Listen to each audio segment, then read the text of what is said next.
unas otra vez bellas palabras de vida. Radio Luz a las Naciones, la voz de salvación a tu corazón. Bellas palabras de vida.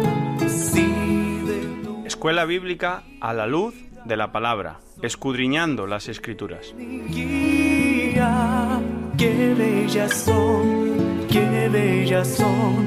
bellas palabras de vida. Luz a las Naciones, canal cristiano de comunicación, presenta A la luz de la palabra. Un estudio expositivo de la palabra de Dios, una presentación minuciosa de toda la Escritura. Porque es inspirada por Dios y útil para enseñar, para redarguir, para corregir, para instruir en justicia, a fin de que el hombre de Dios sea perfecto, enteramente preparado para toda buena obra. Hoy está, bellas palabras de vida. Escuela Bíblica a la luz de la palabra, edificando sobre la roca. Sostén y guía, qué bellas son, bellas palabras de vida. Evangelio del apóstol Juan, por Juan Luis Vadillo. Qué bellas son, bellas palabras de vida. Hizo además Jesús muchas otras señales en presencia de sus discípulos, las cuales no están escritas en este libro, pero éstas se han escrito para que creáis que Jesús es el Cristo, el Hijo de Dios, y para que creyendo tengáis vida en su nombre. Evangelio de Juan, capítulo 20, versículos 30 y 31. Sostén y guía, qué bellas son, bellas palabras de vida. Qué bellas son, bellas palabras de vida.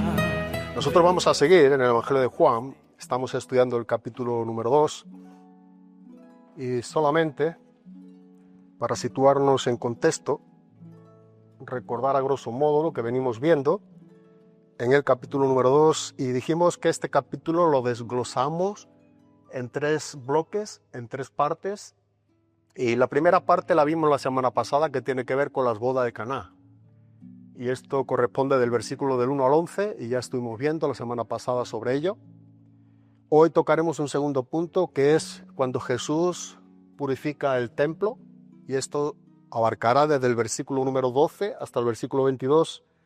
Y la semana que viene, si Dios permite, tocaremos este tercer bloque, y es que Jesús conoce a todos los hombres, que serían los versículos del 23 al 25. Pero en estos primeros 11 versículos de las bodas de Caná que estuvimos viendo la semana pasada, vimos algo que nos llamó la atención y tenía que ver en cuanto a que Jesús va hacia Caná con sus discípulos, ahí está junto con su madre en Caná, y dice que se encuentra en una boda. Y una de las cosas que a veces se nos escapa cuando no conocemos un poco el contexto cultural de la época es que a veces como que no sabemos apreciar la dificultad que en ese entonces había si en una boda judía faltase el vino. Porque si faltase el vino en una boda judía, esto era señal de inclusive una demanda legal por parte de la familia de la novia en demanda al novio y a su familia, porque ellos habían firmado un documento también donde se hacían responsables de todo lo que tenía que ver con dicha boda. En la cultura occidental de nuestros días, los padres de la novia son los que suelen pagar, la boda. En aquellos días era el padre del novio y por tanto el novio, algo que también llama la atención, aunque hoy la paga quien puede, ¿no? Pues si no, entre todos, entre todo como se pueda. Y bueno, digo a modo cultural porque esto es un detalle que nosotros estuvimos viendo, que no era un asunto, liviano, ¿no? Un asunto simplemente trivial, no, era un asunto serio. Era un asunto delicado en aquel tiempo, en la época. Y esto nos valió para poder ver en qué situación se encontraban estos novios, ¿verdad?, con los invitados, y el ruego de la Madre de Jesús a que hiciese este milagro, ¿no?, a que atendiese esta dificultad, esta situación que se encontraban en esta boda. Dijimos también que aquí se encontraba en Caná de Galilea, Jesús con su madre y con los primeros discípulos. Y dijimos, para que no se nos olvide, ¿quiénes eran los primeros discípulos? 3, Juan, Pedro, Natanael y Felipe. Pues estos son los 5 que hasta ahora vamos a estar viendo. Digo esto porque a través de repetirlo posiblemente nos quedemos con ello. Porque estos 5 primeros discípulos es los primeros que vemos acompañando en el ministerio de Jesús. Y pudimos ver cómo es que Jesús convierte el agua en vino, y sin quedarnos mucho más tiempo aquí, vimos lo diferente que fue el vino que el maestresala probó, del cual Jesús obró con milagro, ¿verdad? Esas 6 tinajas de agua hasta arriba donde las convirtió en vino, y el maestresala no había probado un vino como aquel vino. Y llamando al novio como que elogió un poco en algo extraño que se suele hacer. Y es que todo el mundo sirve primero, dice, el primer vino, y cuando ya todos han bebido y ya está un poco contento, ¿verdad? Entonces sirve después el segundo vino, porque ya ese vino siendo más inferior, nadie se da cuenta. Sin embargo, con lo que Jesús hizo fue diferente. Este mejor vino, más excelente vino, donde Jesús puso su mano, es el que se había guardado para el final de la ceremonia. Todo lo que Jesús toca es lo excelente. Todo. Aunque se hubieran esforzado por poder tener un vino de categoría para todos los convidados, y sin lugar a dudas sería un muy buen vino, pero cuando Jesús pone su mano, cuando Él obra con poder, cuando Él está en el asunto, eso es lo excelente. Y eso es lo que en cierta manera, a modo aplicativo, es lo que también Dios quiere hacer con cada uno de nosotros, que estamos sin ese sabor, sin ese gozo, sin esa alegría. Porque aquí no enfatiza tanto, ¿verdad? Hablamos del vino, no vamos a volver nuevamente a ello, pero hablamos de que el vino no se prohíbe en la Biblia, en algunos casos es aconsejable, pero también vimos que la Biblia condena la embriaguez, ¿verdad? Esto es algo que lo vemos en la palabra de Dios. Nosotros, en nuestro caso, si os sirve como consejo, si no tomamos vino, mejor.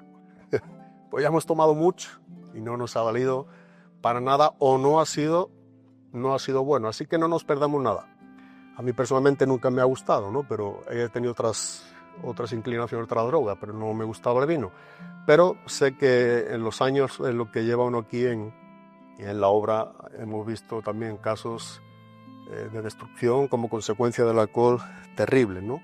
Pero este no es el caso del que estamos diciendo. Jesús obra, atiende, hace. Y un detalle, para empezar con la porción de este día, un detalle es que vimos en el versículo número 11, en el último versículo que pusimos, que este principio de señales hizo Jesús en Caná de Galilea y manifestó su gloria, y sus discípulos creyeron en él. 2 cosas aprendimos de este versículo. Esta es la primera señal o el primer milagro que el Evangelio de Juan relata, que son 8 los que relatan Juan, donde posteriormente nos enseña que esta señal fue hecha, como es el milagro que nosotros tenemos aquí en el capítulo número 2, en Caná de Galilea, como todas las señales o todos los milagros, para manifestar que Jesucristo era el Hijo de Dios. Recordemos que los milagros, por más que sean milagros extraordinarios, no tienen la función de convertir a nadie.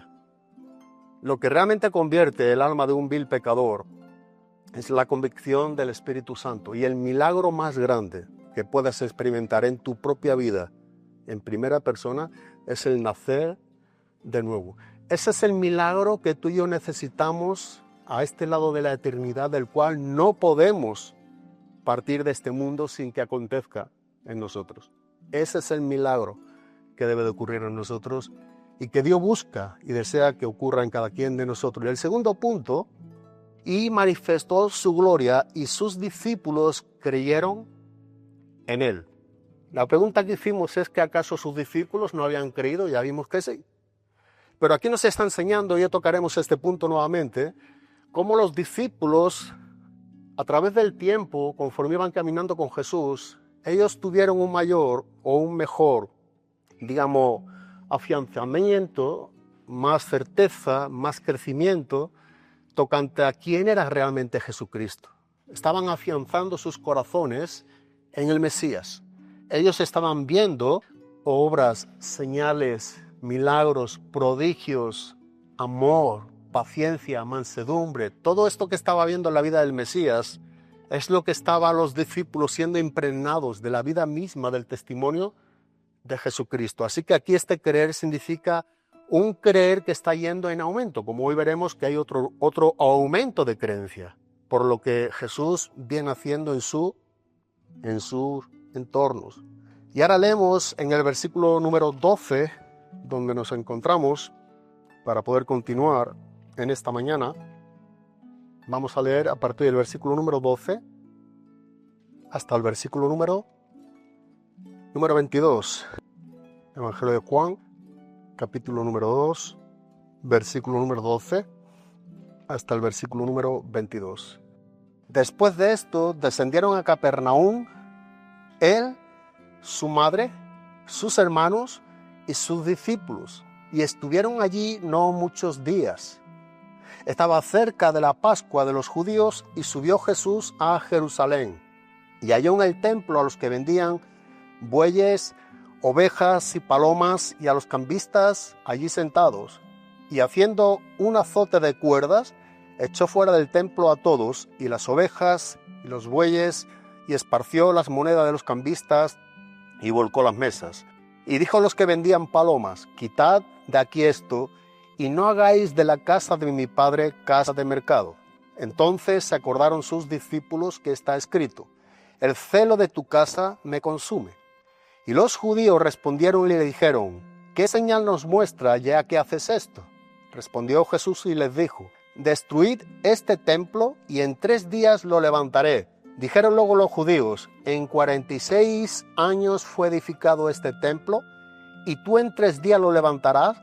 Mas él hablaba del templo de su cuerpo. Por tanto, cuando resucitó de entre los muertos, sus discípulos se acordaron que había dicho esto y creyeron la escritura y la palabra que Jesús había dicho. Nosotros podemos ver que el versículo número 12 dice que después de esto descendieron a Capernaum él, su madre, sus hermanos y sus discípulos, y estuvieron allí no muchos días. ¿Estaban en dónde? En Canaán. Pero dice ahora que deja Canaán y que están descendiendo a Capernaum. Es importante ver un poco, y esto debe de ayudarnos, que entre el recorrido de Canaán a Capernaum había entre 25 a 30 kilómetros, y a pie más o menos se podía durar entre 5 a 8 horas, que era como normalmente se viajaba en aquellos días por tierra. Pero dice que no lo hace solo. Aquí nos está enseñando que ya no solamente está con su madre y con sus discípulos, sino que ahora hay otros nuevos viajeros que le acompañan. ¿Y quiénes son?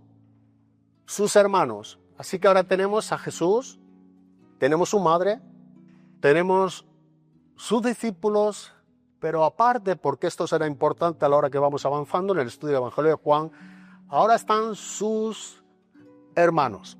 Hermanos que aún, ya lo veremos más adelante, no eran creyentes, es curioso. Pero sus hermanos están ahora en este viaje que Jesús está haciendo de Canaán a Capernaum. Pero el texto también nos dice que no estuvieron mucho tiempo, ¿en dónde? En Capernaum. O sea que fue un lapso de tiempo, fueron pocos días. Y todo esto para decirnos ahora en el versículo número 13, dice que estaba cerca de la Pascua de los judíos y subió Jesús a Jerusalén. O sea que ahora nos encontramos que hay otro recorrido. Y es desde Capernaum, ¿hacia dónde? Hacia Jerusalén. Y aquí hay ya más kilómetros. Aproximadamente hay 150 kilómetros. Y dependiendo al ritmo que se pudiera ir caminando, muy fácilmente podía haber unos 4, 5, 6 días, era lo más normal, de caminata, de camino. Pero todo para Jerusalén.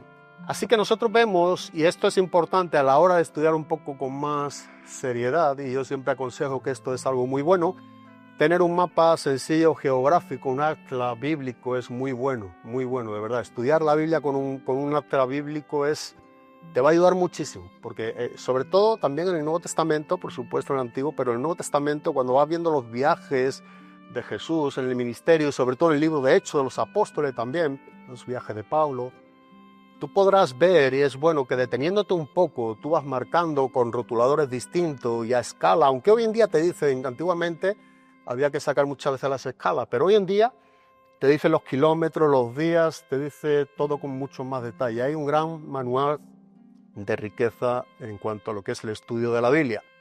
Pero esto te ayuda mucho a aprender más de la palabra de Dios. Así que se deja Capernaum, que está al norte, el mar de Galilea, y se van a Jerusalén, que está en el sur, en la región de Judea. Pero todo ello con un propósito. Y el propósito es, ese motivo del viaje era que había una fiesta.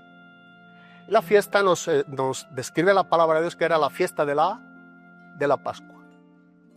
Esta fiesta de la Pascua, que es una de las fiestas judías, es la más importante, es una fiesta que hace una conmemoración o un recordatorio de cuando los israelitas fueron sacados de la esclavitud de los egipcios. Y si tú pudieras leerte, quieres apuntarlo y quieres leerlo, pues sería también muy bueno, el capítulo número 12 del libro del Éxodo, el segundo libro del Antiguo Testamento, tú vas a poder tener un concepto más amplio de esa primera Pascua, el origen, el por qué, para qué.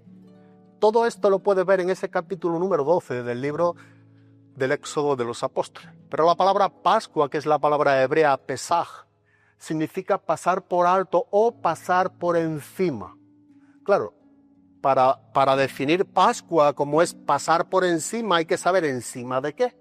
Que pasar por encima se puede pasar por encima de muchas cosas. Pero si vamos al libro del Éxodo, no leyendo por supuesto todo el capítulo, pero cuanto menos unos versículos que nos van a dar un breve resumen, o cuanto menos una idea panorámica de esta festividad, o digamos los puntos más importantes, versículo 23 al 27, podemos ver o tener un poco a grandes rasgos el concepto de lo que es la fiesta de la Pascua. Y literalmente nos está enseñando en el versículo número 23, porque Jehová pasará hiriendo a los egipcios, y cuando vea la sangre en el dintel y en los dos postes, pasará Jehová aquella puerta y no dejará entrar al heridor en vuestras casas para herir. Guardaréis esto por estatuto para vosotros y para vuestros hijos para siempre. Y cuando entréis en la tierra que Jehová os dará, como prometió, guardaréis este rito. Y cuando os dijeren vuestros hijos, ¿qué es este rito vuestro? Vosotros responderéis, es la víctima de la Pascua de Jehová, el cual pasó por encima de las casas de los hijos de Israel en Egipto, cuando hirió a los egipcios y libró nuestras casas. Entonces el pueblo se inclinó y adoró. Lo que nos está enseñando es que aquí, en cuanto a esta festividad o esta Pascua, la palabra de Dios enseña que el origen de esta Pascua tenía que ver con unas palabras de Dios para con el pueblo de Israel. Y era que cuando ellos habían salido ya también de esa esclavitud en manos de los egipcios, habían 10 plagas que nosotros podemos ver en el Antiguo Testamento, pero había una de ellas, el cual sería esta, que trataría con lo que es el ángel de la muerte, pasaría por las casas de todos los primogénitos de los egipcios y también de los israelitas, y todas aquellas casas que en los postes de sus casas y en los dinteles no estuviesen impregnadas o pintadas con la sangre de un cordero, morirían. Claro, los que realmente fueron guardados y pasó por encima el ángel de la muerte y no mató a los primogénitos, fueron aquellos quienes dieron a esta fiesta en obediencia a lo que Dios dijo para con sus vidas, sacrificaron el cordero, derramaron la sangre, pintaron en los postes, en los dinteles, y sus hijos, los primogénitos, fueron preservados. Bueno, esto es lo que nosotros vemos, que es lo que se conmemora, y esto es un tipo o una tipificación de lo que acontecería con la vida de Jesucristo, porque Él es el Cordero Pascual. Él es el Cordero de Dios que quita el pecado del mundo. Él derramó su sangre por nuestras vidas, para que su sangre estando en ti y en mí, esa sangre que nos haya limpiado de toda maldad, de todos nuestros pecados, nosotros podamos ser preservados ahora en nuestras vidas por medio de su derramamiento de sangre. Podamos ser guardados aún en momentos catastróficos que pudiéramos estar viviendo en nuestros días y de los que muy posiblemente esto vaya intensificándose cada día más y más. Pero lo que nos está enseñando aquí la palabra de Dios es que eso también era un mandato perpetuo. O sea, era un recordatorio de lo que Dios había hecho para con Israel, para con los primogénitos de las familias israelitas, pero era algo que se tenía que conmemorar y se conmemoraba todos los años. Dice los versículos también, en el versículo número 14 de este mismo capítulo: este día os da en memoria y lo celebraréis como fiesta solemne para Jehová durante vuestras generaciones, por estatuto perpetuo lo celebraréis. O sea, que no fue una fiesta solamente para el momento. Esto se tenía que celebrar, y literalmente nos enseña también en el Antiguo Testamento, en este capítulo, dice que era el 14 del mes Nisan, más o menos. El 14 del mes Nisan, el mes Nisan en hebreo es entre marzo y abril, el día 14. Y se sacrificaba un cordero a las 3 hasta las 6 de la tarde. Y esto tenía que ver con esa cena de los judíos y con esa cena que era esa cena pascual, ese recordatorio de lo que Dios había hecho en el Antiguo Testamento por medio de ese sacrificio del cordero. Ahora, nosotros estamos viendo lo que estamos viendo para poder ver que en el Nuevo Testamento, en el Evangelio de Juan, donde el apóstol Juan aquí registra, en el Evangelio de Juan, 3 veces esta festividad de la Pascua, y esta es la primera de las 3 que registra el Evangelio de Juan. Así que nosotros vemos en este comienzo que esto era algo muy importante. La segunda, para quienes toman nota y quieren saberlo, está en el capítulo 6, versículo 4. Y la tercera en el capítulo 11, versículo número 55. Ahora, vayamos a los versículos. Hemos visto el 12, el 13. Vayamos ahora al bloque desde el 14 al 17 para ver qué es lo que Jesús halla cuando entra al templo. Recordamos que toda esta festividad de la Pascua movía a un mundo grande del mundo romano de aquel entonces, de los judíos, porque debían de acudir una vez al año a donde a Jerusalén, donde en el templo, para celebrar esta Pascua. Eso era un mandato para los judíos. Entonces este es el tiempo en el que nos está diciendo que era esa festividad, la fiesta de la Pascua, en Jerusalén, donde iban todos los peregrinos, ¿verdad? Y ahora cuando acontece este tiempo de la fiesta, Jesús va a Jerusalén, como hemos visto, y entra al templo.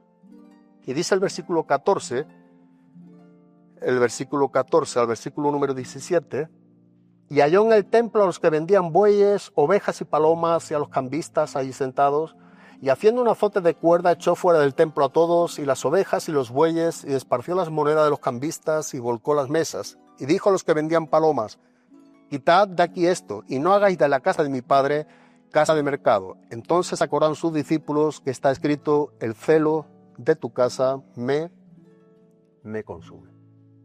Esto es lo que Jesús halla en el templo en Jerusalén.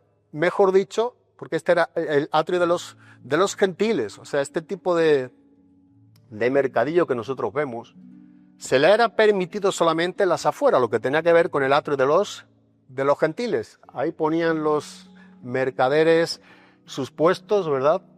Como hoy en día puede ser cualquier mercadillo. Y ahí estaban vendiendo animales, como eran bueyes, palomas, ovejas, y por la sencilla razón que todos los peregrinos desde muy lejos, haciendo lo que tenía que ver el camino y el recorrido para llegar a Jerusalén, se les era muy difícil, por no decir prácticamente imposible, tener que acompañar con ellos los animales que eran para el sacrificio dependiendo de cada quien de sus o cada uno de sus pecados. Pero no solamente, también esto era algo como un mercado y esto era algo que sacaban un gran lucro, era un gran negocio ahí en el atrio del templo, sino que también nos habla de los cambistas. Y los cambistas tenían también aquí una tajada muy grande, para que lo entendamos. Era un gran negocio, porque los cambistas solamente exigía que se pudiera pagar la moneda, lo que tenía que ver la moneda judía o de Tiro, porque es la que más plata tenía. O sea, es la que más plata tenía, claro.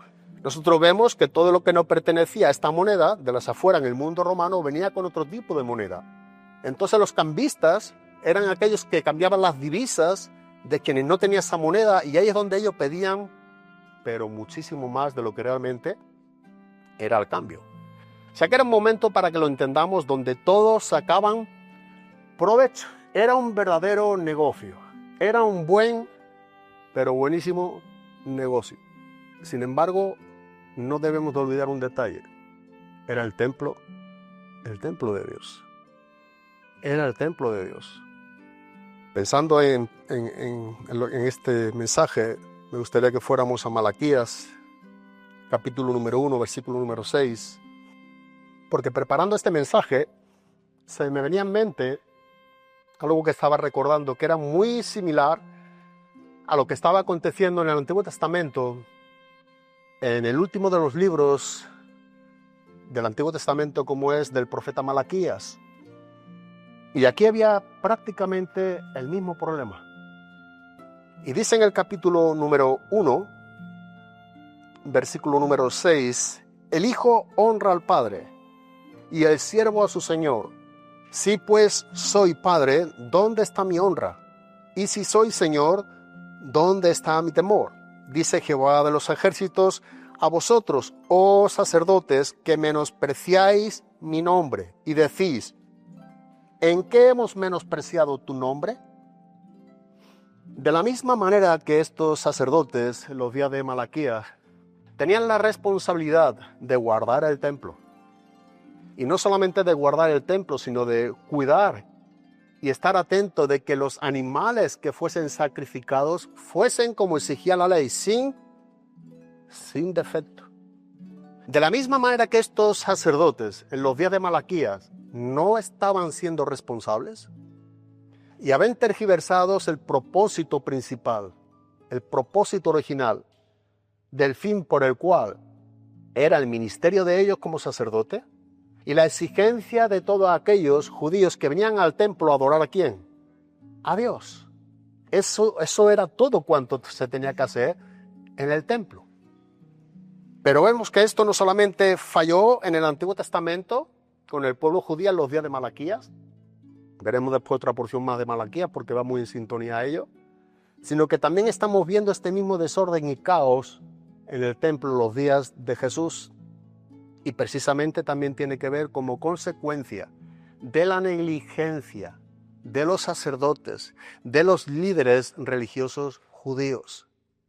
Es decir, que nosotros tenemos que ver que aquí no aparecen en escena los que realmente eran el problema y quienes habían abierto la puerta a todos estos mercaderes, a todos estos cambios, negocios, a los que habían ocupado realmente el protagonismo del templo. Y el protagonista ya no era Dios en el templo, ya no era el sacrificio en el templo, sino que los protagonistas tenían que ver con los negocios con los que venían al templo. Y uno dice, bueno, ¿y por qué esto se consentía? Por la sencilla razón, como en el Antiguo Testamento, porque los sacerdotes tenían una buena porción de todo ello. Ellos se lucraban grandemente de todo lo que también sacaba por medio de lo que todos los que vendían animales y cambistas, ellos tenían que dar una porción también a los sacerdotes. Era un negocio grande. Imagínate que también había un impuesto anual del templo que se llamaba. El impuesto anual del templo era algo que se tenía que pagar por todo varón judío de 20 años en adelante. O sea, cada varón judío que tuviese 20 años o más, cuando iba a la fiesta de la Pascua al templo, tenía que pagar el impuesto anual. O sea, que había un movimiento en aquellos días con muchos intereses, pero lo que menos interés había era realmente en adorar a Dios, en alabar a Dios. Eso es lo que vemos que está aquí ausente, que no encontramos como lo principal.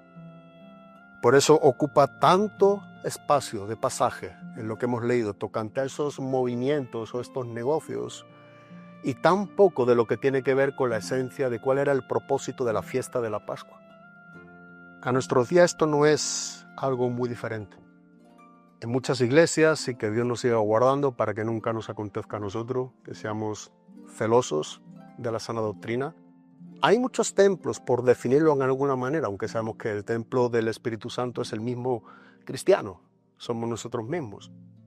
Pero hoy en día hay muchos templos que lo último que se está haciendo en ese templo es adorar a Dios, es alabar a Dios, es predicar a Cristo.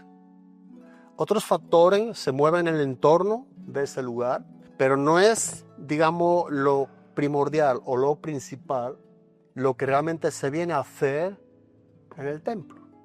O sea, no es algo de antaño, no es algo del pasado, sino que también se sigue repitiendo a nuestros días en el presente. Y tristemente se seguirá repitiendo también en los días del futuro. Es algo que va a estar arraigado muy fuertemente dentro de la iglesia. Dice el versículo número 14, del cual estamos viendo en Juan capítulo número 2, y halló en el templo a los que vendían bueyes y palomas, ovejas y palomas, y a los cambistas allí sentado.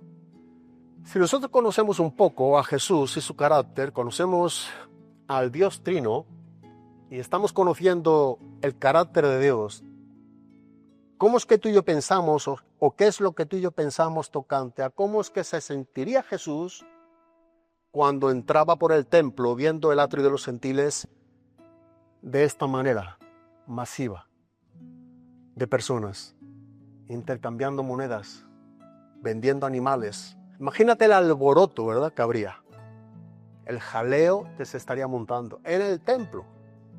Y algunos dicen, bueno, pero he escuchado esto, y esto creo que es un poco ignorante.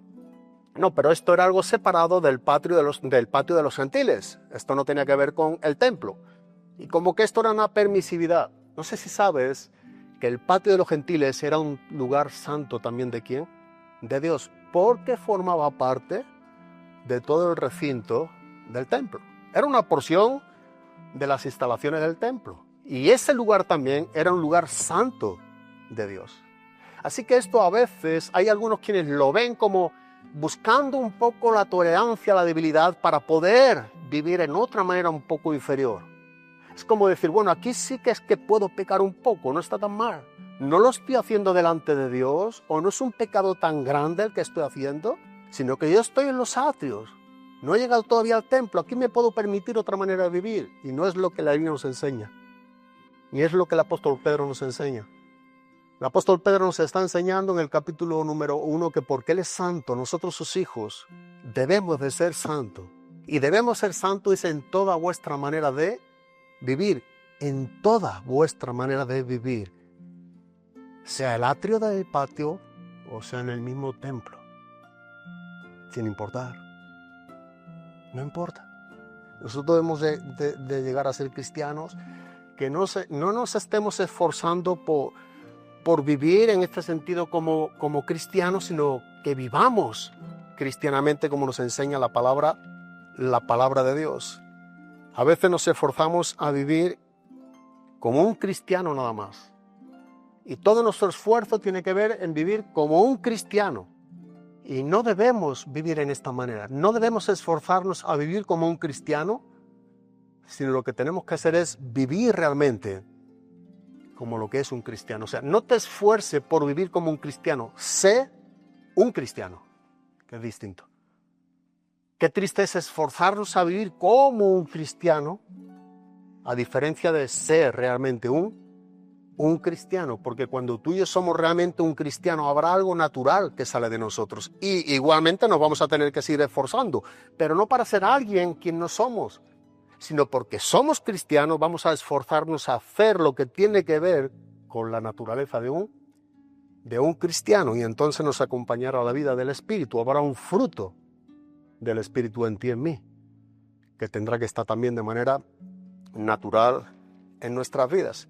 Por eso es que en el versículo número 14 nosotros podemos ver cómo se sentiría Jesús cuando entra en el templo y está viendo allí a los cambistas, a los vendedores de animales allí sentados.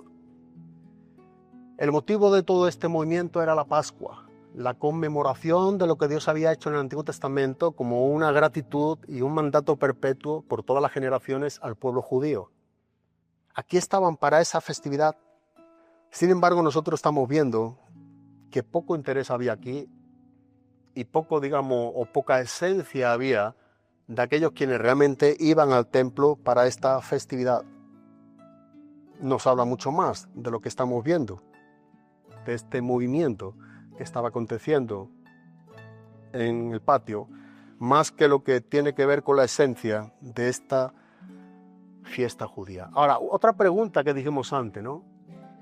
¿Qué es lo que está ocurriendo en este caso con la cúpula religiosa? Pudiéramos ver. ¿Dónde están ellos?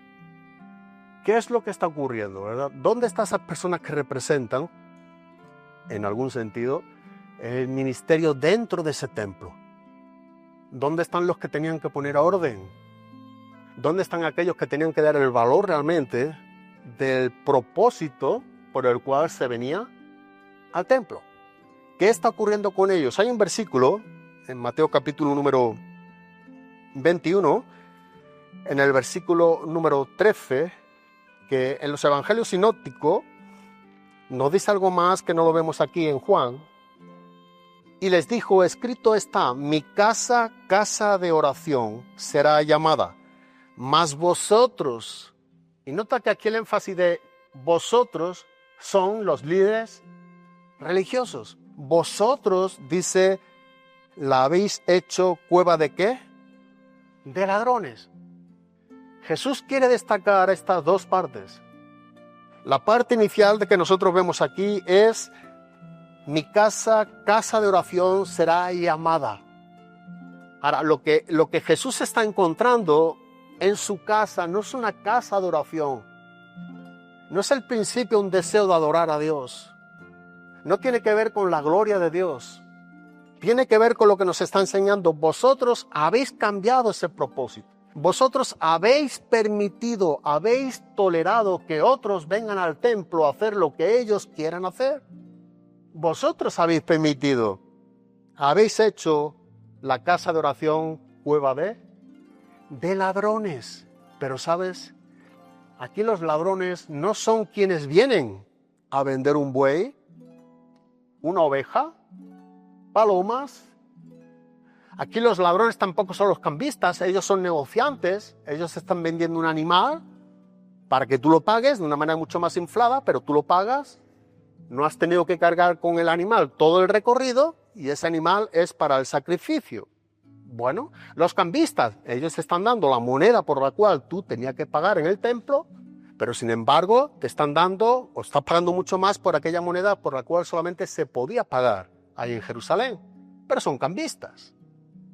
Jesús dijo literalmente: vosotros la habéis hecho cueva de ladrones. Y aquí está hablando directamente a ellos, a la cúpula religiosa, de los líderes religiosos. Lo que había empezado como un servicio a los adoradores verdaderos, aquellos quienes venían con un propósito de glorificar a Dios, estos líderes corruptos religiosos habían corrompido todo para sus propios lucros o sus propios beneficios. Tuvo un principio, pero no era el principio por el cual estaban manteniéndose dentro del templo. Es como cuando Pablo escribe a los Gálatas y dice: oh Gálatas, tan necios sois, que habiendo comenzado por el Espíritu, dice, ahora vais a acabar ¿en dónde? En la carne. Hay principios buenos y saludables en nosotros, pero a veces en nuestra trayectoria como cristiano, en nuestra necedad o falta de sabiduría de Dios, vamos haciendo la cosa o las cosas, en vez que con el principio de Dios en nosotros, por la vida del Espíritu, estemos llevando las cosas ahora en nuestra carne. Y qué diferente es vivir una vida en el Espíritu a vivir una vida en la carne. En la carne tú eres el protagonista. En la carne tú eres quien recibe la gloria, el honor. En la carne son tus esfuerzos para que tú seas el visto. Pero en el Espíritu a ti y a mí no se nos ve. ¿Se ve a quién? A Dios. Lo que hacemos, lo hacemos ¿para quién? Para Dios. El asunto, como decimos siempre, es Cristo. De ti no se oye, de Cristo sí. Eso lo entendió muy bien Juan el Bautista. Él entendió este principio que a veces en nuestra vida cristiana tantas veces nos mancha y quiere retomar, ¿verdad? Y se nos ve al hombre fuerte, ahí grande, pero a Dios no se ve. Y estos principios que a veces comenzamos son los que deben de mantenerse siempre en nuestras vidas. Por eso Juan el Bautista decía, es necesario que tú mengues en mí, ¿verdad? Que tú seas el que crezca en mí, que tú seas el que crezca en mí para que yo sea el que mengue. Es necesario que sea tú quien crezca, que se te vea a ti en mi vida y que yo ni aparezca. Que se hable de ti y no de mí. Esto es lo que Juan el Bautista entendió. Esto es lo que nos enseñó en su ministerio, esto es lo que tú y yo debemos de buscar, que no sea algo simplemente de destello de tanto en tanto, sino que permanezca en nuestras vidas. Y esto tuvo un buen comienzo, con un buen principio, con unas buenas intenciones, pero lo que sí estamos viendo que aquí nos estaba llevando a cabo la función o la funcionalidad de esta fiesta de la Pascua en el templo. Todos o todo menos lo que tiene que ver con alabanzas honestas o cánticos espirituales o oraciones fervientes, nada de esto hay. En vez de todo lo que realmente se tenía que oír a grandes gritos, que era lo que glorificaba a Dios, ahí encontramos como mugidos de bueyes o balidos de ovejas, todo menos lo que tenía que ver con la adoración verdadera. O a las palomas, ¿cómo se dice? El arrullo de las palomas. Todo el sonido que hace cada uno de los animales, menos esos cánticos, alabanzas, adoraciones que realmente pertenecían a Dios. O sea, que este era el movimiento que se estaba escuchando en el templo. Este era el sonido que tenía el templo. Esto había ocupado el lugar del templo. Este era el espíritu del templo.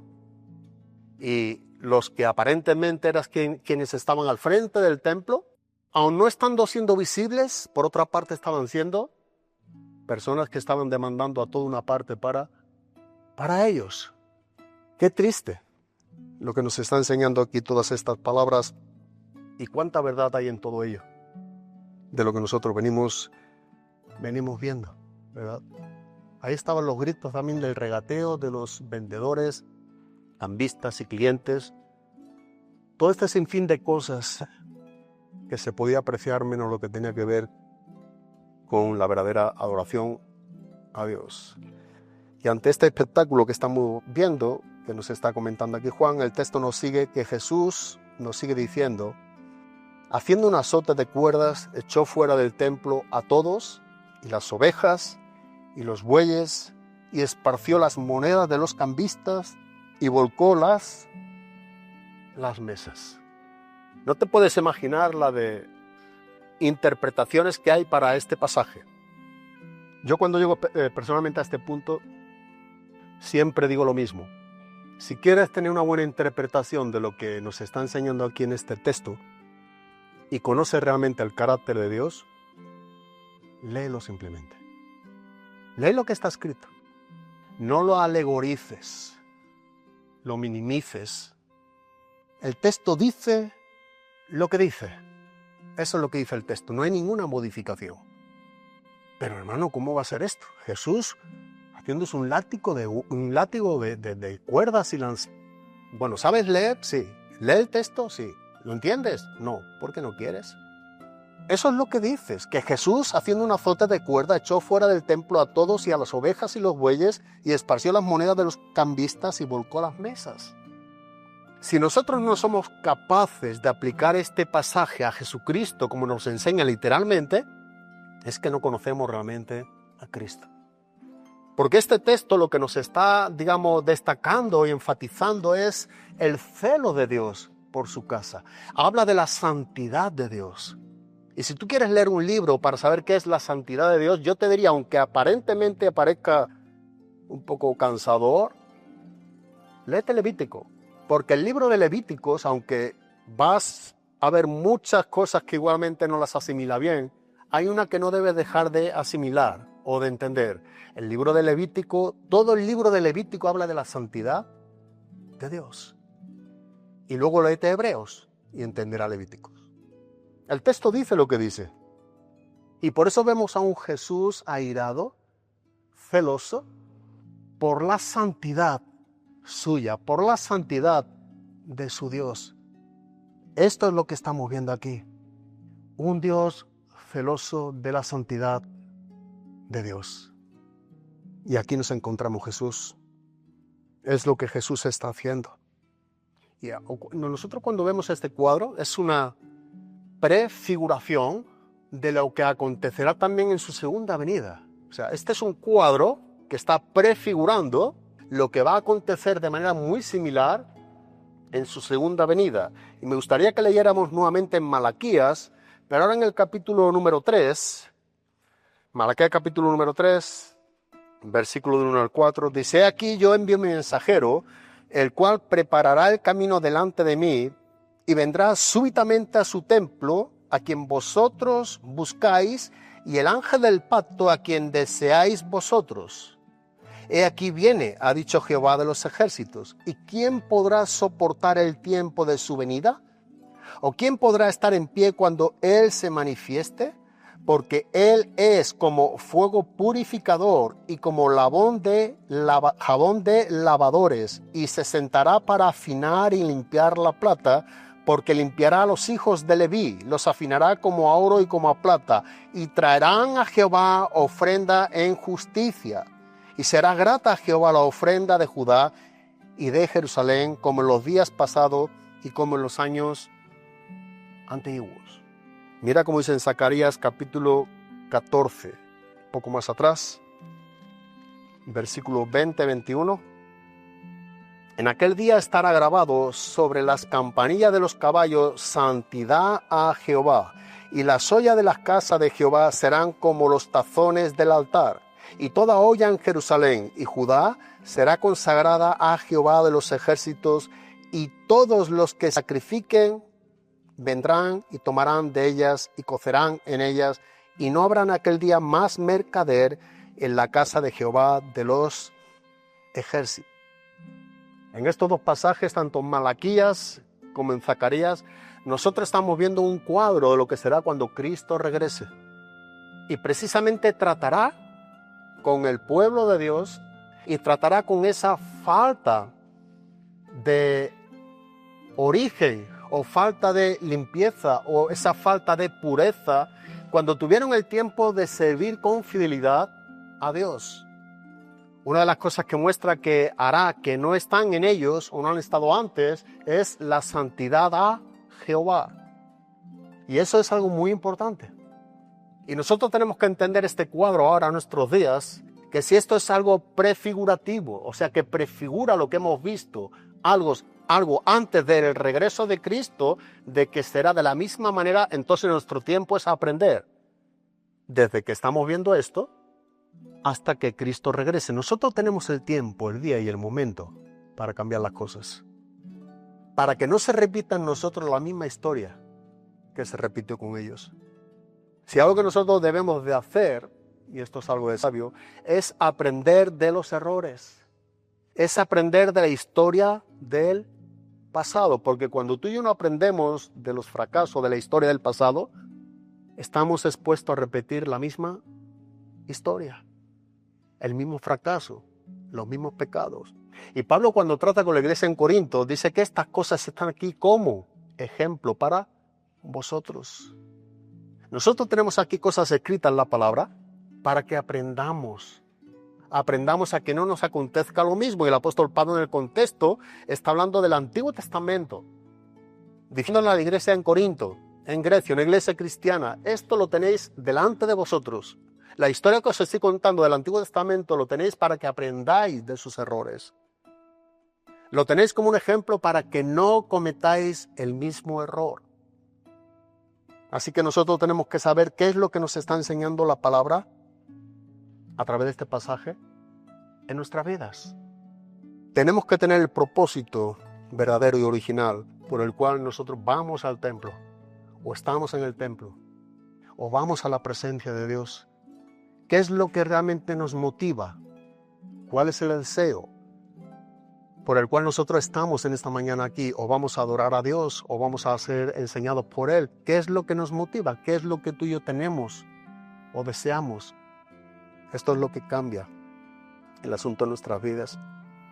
Jesús, con autoridad y determinación, diciendo a quienes estaban vendiendo palomas, ¿qué fue lo que le dijo? Quitad de aquí esto y no hagáis de la casa de mi padre casa de mercado. Me llama mucho la atención que se lo dijo a los que estaban vendiendo, ¿qué? Palomas.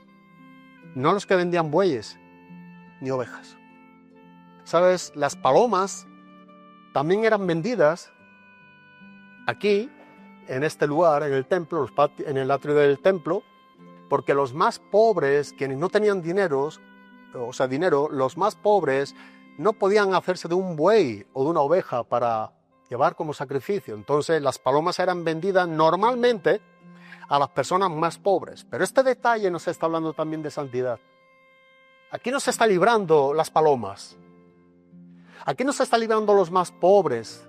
Porque no es esta pobreza la que Dios busca en ti y en mí. Busca la pobreza de espíritu. Ellos son igualmente culpables, si no tienen el propósito original por el cual están en el templo, es la gloria de Dios, son igualmente culpables que el que compra un buey para sacrificarlo a una oveja. Así que se lo dice a los que están vendiendo estas palomas, también que las comprarían, por supuesto, estarían al lado los más pobres. A ellos les dice, quitad de aquí esto, quitadlo, ni aun esto. ¿Por qué? Dice, porque si no lo quitáis, estáis haciendo de la casa de mi padre casa de mercado. Todo gira en torno a la santidad de Dios, no a los hombres, no a sus negocios, sus lucros. Todo debe girar en torno a la santidad de Dios. Dice que cuando los discípulos, porque los discípulos están aquí atentos y están viendo y oyendo todo esto, hay algo curioso aquí. Dice que de golpe ellos se acuerdan.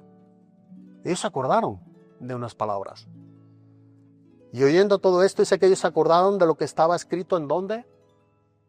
Es un salmo, el Salmo 69, en el versículo número 9. El celo de tu casa me consume. Dice en el versículo, estamos en Juan capítulo número 2, versículo número 17. Entonces acordaron sus discípulos que está escrito, el celo de tu casa me consume. Nota que en el versículo 17 vemos cómo algo está moviendo el corazón de los discípulos para que se acuerde lo que realmente debe de ocurrir en este templo.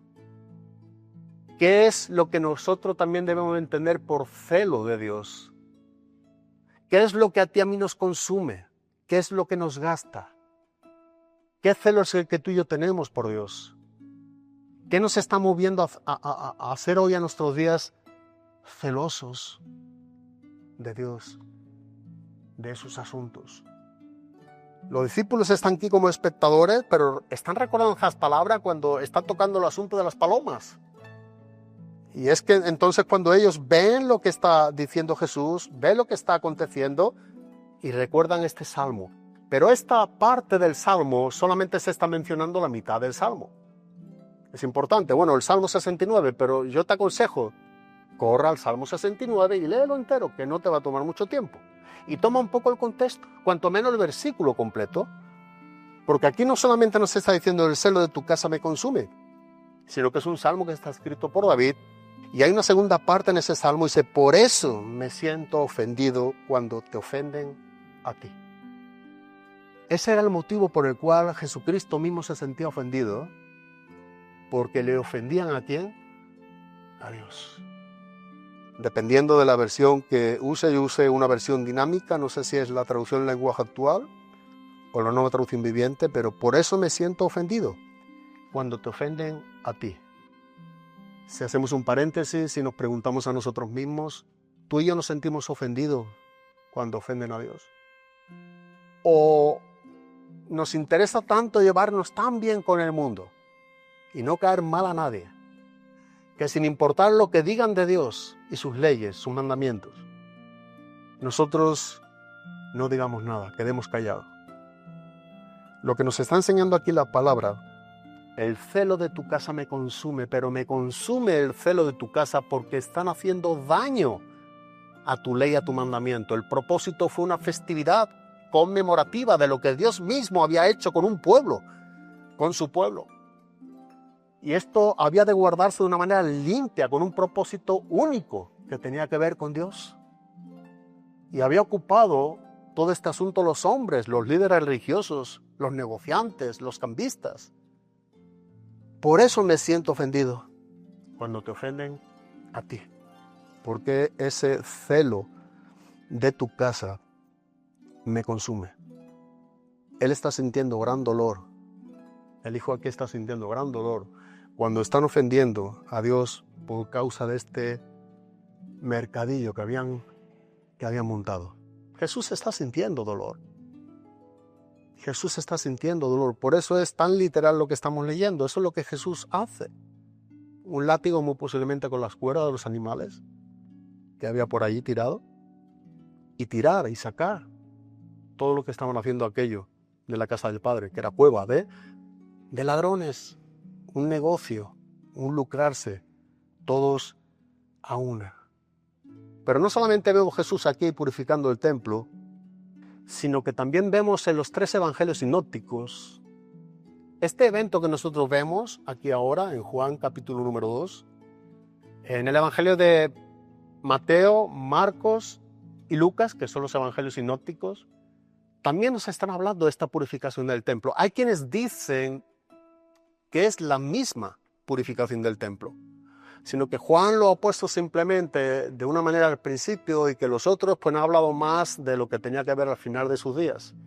Y yo creo, y no estoy solo en ello, hay grandes comentaristas que también lo ven de esa manera, que son 2 eventos distintos, lo cual todavía toma más peso.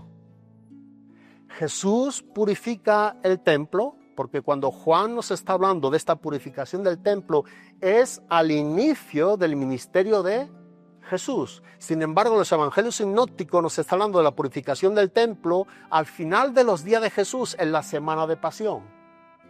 Entonces, claro, vemos a un Jesús que se está airando con un mundo que no está haciendo lo que Dios demanda de ellos, para que ellos vayan al templo y hagan lo que realmente debían de hacer en agradecimiento y como mandato conmemorativo de esta festividad de la Pascua, en recuerdo de lo que Dios había hecho con el pueblo, que esto fuera lo que les llevara a ellos realmente al templo en el día de la Pascua a hacer lo que debían de hacer, dejando todo lo demás fuera. Al principio del ministerio, Dios purifica el templo y lo hace también al final del ministerio, en la semana de pasión. ¿Qué nos enseña esto? Que no se suele aprender mucho de la historia, que se repite los pecados, que el mundo en sí solamente viven para sí mismos, que tienen más interés en ellos mismos que lo que tiene que ver con Dios. Vuelve a tratar este asunto de la purificación del templo. Hay un versículo que me gusta mucho que está tratando en Apocalipsis, en el capítulo número 6, versículo número 16, que ilustra también algo que acontecerá también en el tiempo de tribulación.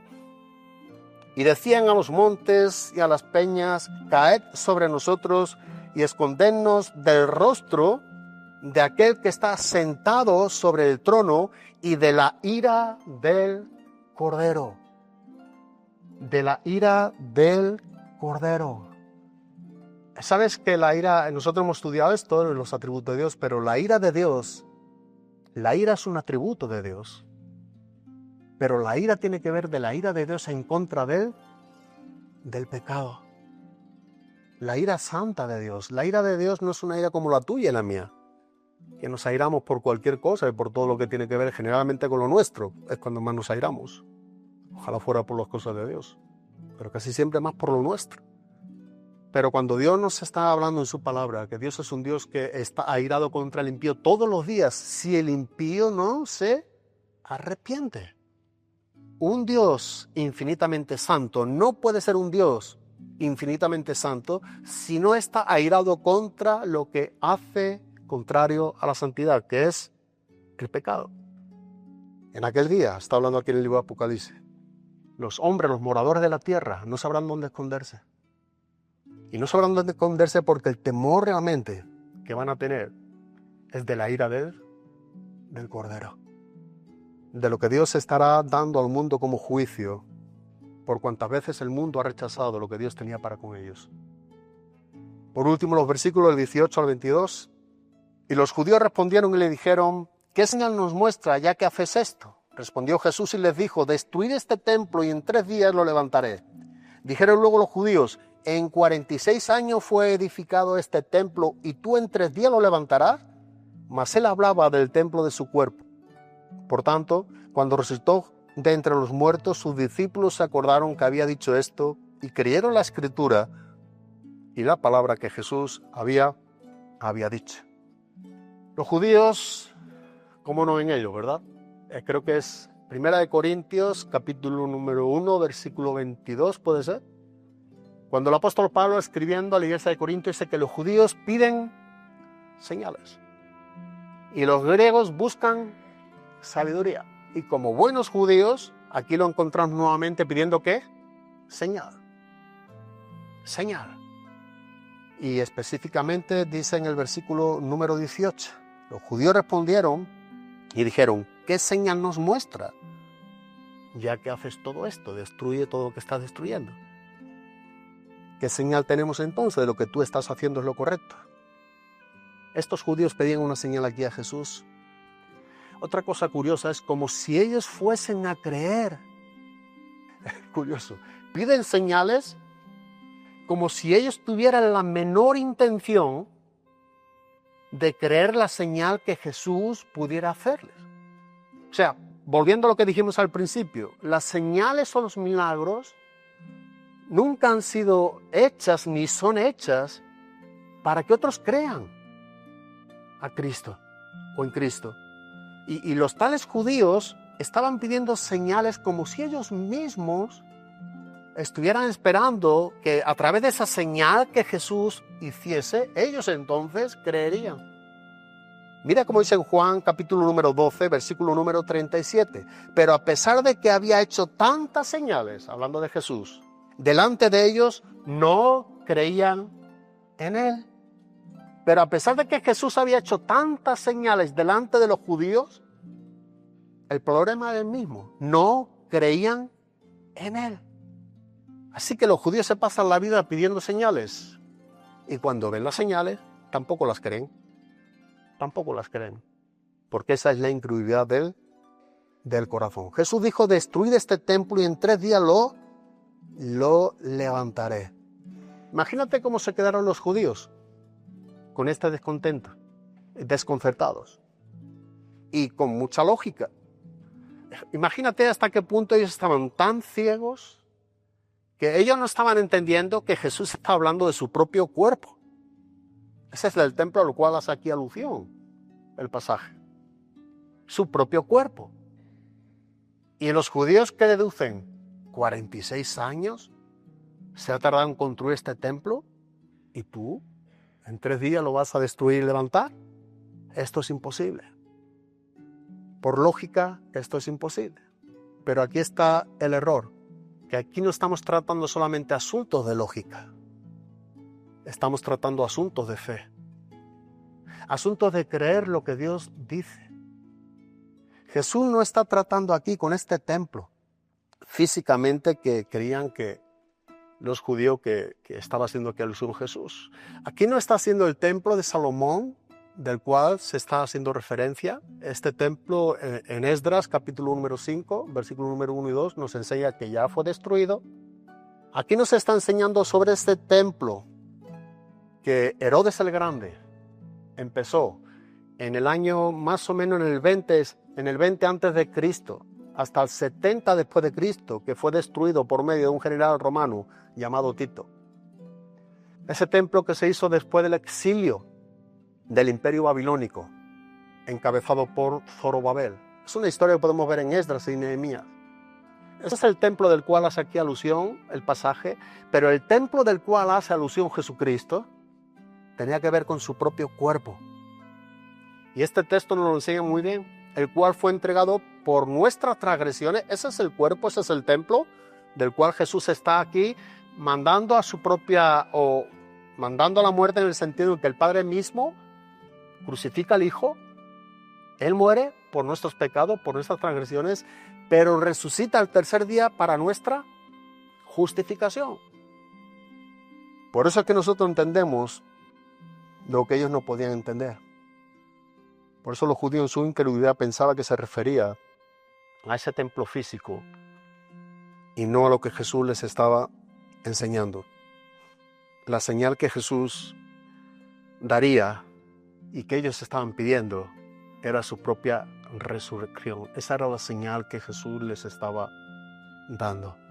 Ellos pedían señal y Jesús les está hablando de una señal, de cuando resucitaría de entre los muertos.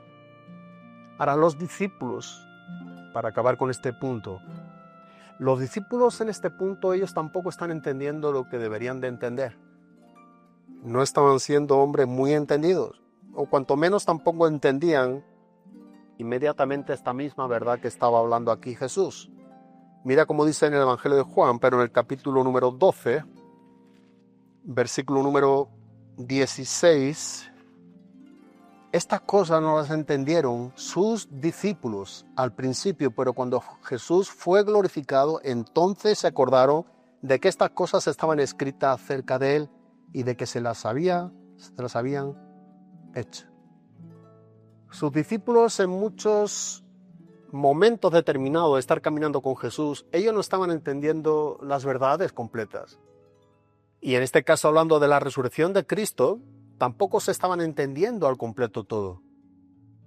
Pero cuando Cristo resucitó, ellos pudieron creer, pudieron ver y entender y recordar todos estos pasajes o palabras que su maestro les había hablado, les había dicho. Porque esa señal fue una señal que se cumplió, que se llevó a cabo, que es lo que Dios estaba queriendo para con ellos. Y es lo que nosotros vemos que Jesús trata de enseñar por medio de este pasaje.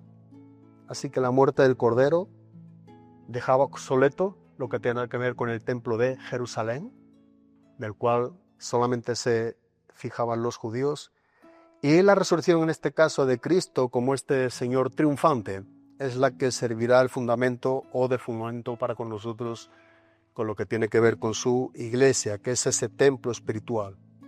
Y en lugar de ese templo físico, ahora el templo espiritual somos nosotros, la iglesia de Cristo. Y acabamos con Efesios capítulo número 2, versículo 19. Así que ya no sois extranjeros ni advenedizos, sino conciudadanos de los santos y miembros de la familia de Dios, edificados sobre el fundamento de los apóstoles y profetas, siendo la principal piedra del ángulo Jesucristo mismo, en quien todo el edificio bien coordinado va creciendo para ser un templo santo en el Señor, en quien vosotros también sois juntamente edificados para morada de Dios en el Espíritu. Ahora ese templo somos nosotros, la iglesia de Cristo. Dice que nosotros somos la morada de Dios en el Espíritu. Nosotros somos el templo del Espíritu Santo. Y eso es lo que realmente debemos entender en la palabra de Dios. Ese es el templo en el cual Dios se glorifica en tu vida y en mi vida, cuando tú eres miembro del cuerpo de Cristo, cuando Él mora por la fe en ti y en mí. ¿Estás dispuesto a ser templo del Espíritu Santo? Es la pregunta por la cual me gustaría acabar. Si no eres aún cristiano, conoces a Cristo, y en el momento en que tú recibes a Cristo como Señor y Salvador, arrepintiéndote de tus pecados y recibiéndole en tu vida, tú llegas a ser templo del Espíritu Santo, porque en ese momento tú tienes el Espíritu Santo. Él viene a ser morada en ti. Y cada quien de nosotros, como los santos, los miembros corporativos de la Iglesia de Cristo, somos esa morada de Dios. Somos ese templo donde Dios mora en nosotros. Dios habita en nosotros.